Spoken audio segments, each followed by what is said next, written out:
So no alcohol, no drugs, no casino, no any kind of like gambling.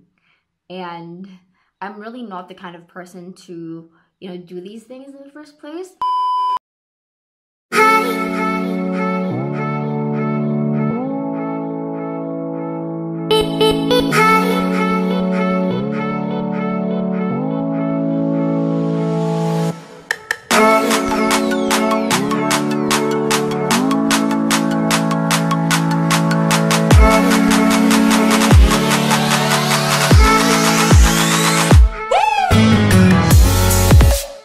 I'm Angela and I'm a Filipina living in Saudi Arabia. I'm going to be breaking these down into place, food, culture, people, activities, how they are on women, and why I decided to live in this country in the first place. So if you guys didn't already know, I dropped out of college and I'm like, that shit is just fake life. And out of the blue, my mom asked me if I wanted to visit Saudi Arabia because she does work here and she is a Muslim. She's been working here for 16 years now. And I was like, oh, this is my chance. I'm like, oh yeah. So I took the chance to visit the country and actually very unexpectedly loved it here that I'm planning to extend my stay and even get an Igama. So I'm going to be placing the timestamps somewhere here on the screen so that you can find them very easily when I talk about different things. If you like this video, make sure to give it a thumbs up and subscribe to this channel. Okay, let's start with a place. It is, for lack of a better word, really freaking beautiful. And it really depends on where you go. Right now I'm living in Taif and here it's super duper cold. Like the sun is out. There are days, because I came here during winter time, there are gonna be days where the weather's like 14 degrees Celsius, 1 degree, 5 degrees, and like the sun's out, but it's still super freaking cold. Like I only got used to going out without wearing gloves. When I first came here, I like absolutely needed to just wear gloves. Remember, I came from the Philippines and there it's just like hot out all day, every day. Here, not so much. So far, I've seen tons and tons of mountains and just, a massive expanse of desert. So that's what the place is like.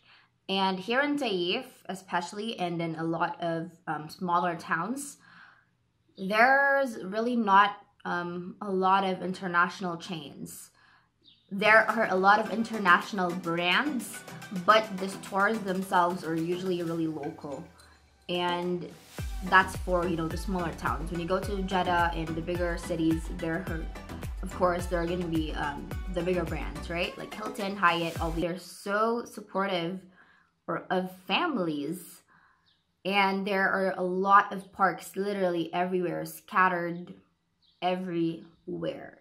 They're super supportive of keeping the family unit together, and that's just something that I really admire about Saudi Arabia. Also, if you're here, you must not forget to visit the souk. That's their local market. There are lots of really beautiful things there. Incense, Qurans, Indian saris that are really freaking cheap. It's like Chinatown, but the Arabic version of it. Make sure to go check it out, because you will find a lot of souvenirs there for a very friendly price, and you can also haggle. For the food, what we've been really doing, really interesting to me, is that we usually share our food in one plate. So we typically don't even eat on a table unless we're going out at a restaurant or something.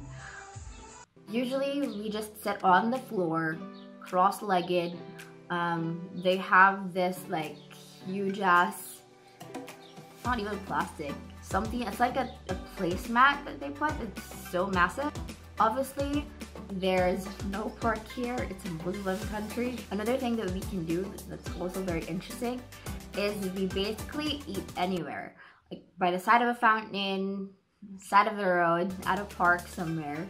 We would just, it's like having a picnic like once every week or once every 2 weeks. The way they eat is very like collective.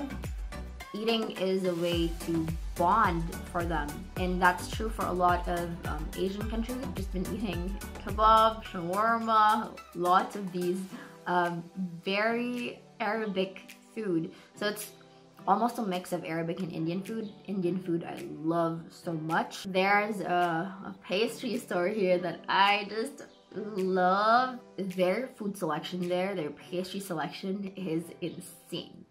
You would not walk away without anything, and it kind of ruins my diet. I try to be healthy, but it's just so damn good, and I love sweets, and their selection is also like top notch, and they sell munchkins there too by the kilo. Another place that I really love, I don't know if this is an international chain, but I really love Little Caesars pizza.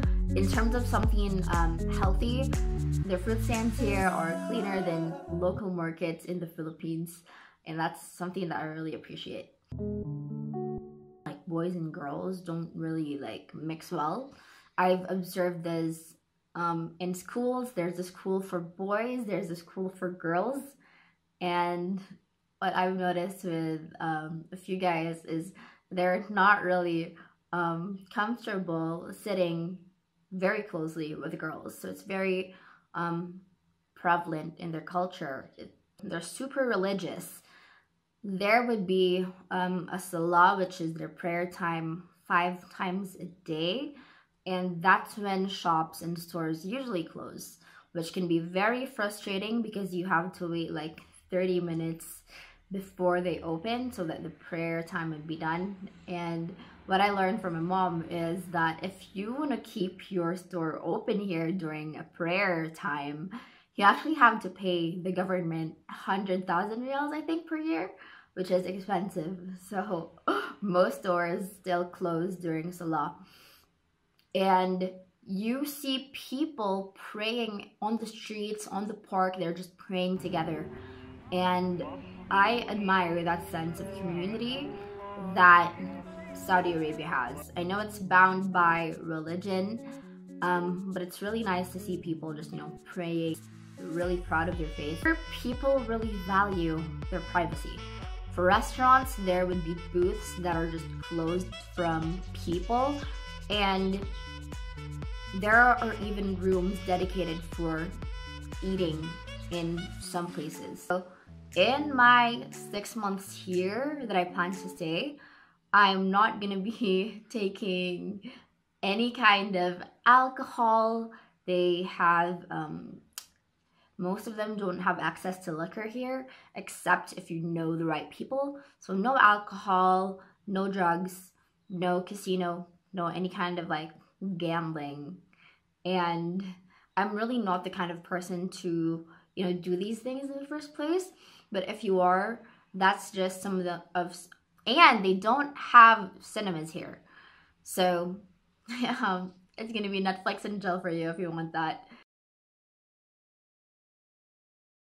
What I admire as well about the people in Saudi Arabia is that they really embrace their heritage. Unlike Filipinos and unlike countries that have undergone long periods of colonialism, like people want to learn English because they've only been they're starting to realize how important speaking in English actually is. But here it's like normal for everyone in your family to not know a word of English at all. This one, right? And I have had people hang up on me on the telephone because they just cannot speak in English at all. So that's also, if you think the customer service in the Philippines is awful, try Saudi Arabia. Of course, there are businesses that have really good standards, but more often than not, if you don't speak Arabic, like, you might as well have somebody who does, because conversation is not going to be the easiest unless you have Google Translate by your side all the time. when you observe them, really, you would see how collectivistic they are. You know, it's not like the US where people assert their individuality as much. Here, people really follow the rules. Their government takes very good care of them, but I want to understand why they admire these people so much. I hope you guys enjoyed part 1. If you did, make sure to give it a thumbs up, subscribe to this channel, and let me know, would you ever consider visiting Saudi Arabia? Yes or no? Let me know in the comments, and I'll see you next week. Bye.